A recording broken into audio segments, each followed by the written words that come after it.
नमस्कार, आपण पाहताय कोकण वार्ता न्यूज. कोकण वार्ता न्यूज मध्ये आपलं सर्वांचं स्वागत. पाहुयात बातमी सविस्तरपणे.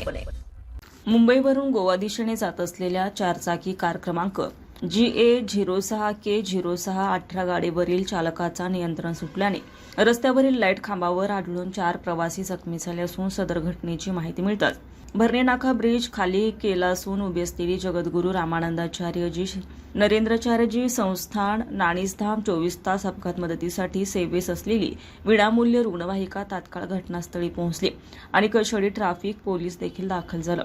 त्यामध्ये मनीषा केशव खवणेकर वय वर्ष 44 राहणार गोवा, केशव एकनाथ खवणेकर वय वर्ष 51 राहणार गोवा, स्वरा केशव खवणेकर वय वर्ष 5 राहणार गोवा, सुजाता महादेव कोचरेकर वय वर्ष 57 राहणार गोवा यांना उपजिल्हा रुग्णालय कळमनी येथे दाखल करण्यात आलं.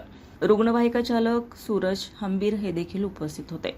रिपोर्ट कोकण वार्ता न्यूज खेड. ताज्या बातम्या आणि नवनवीन घडामोडी पाहण्यासाठी आजच आमच्या कोकण वार्ता न्यूज चॅनलला लाईक करा, सबस्क्राईब करा आणि बेल आयकॉन प्रेस करा आणि पाहत रहा कोकण वार्ता न्यूज.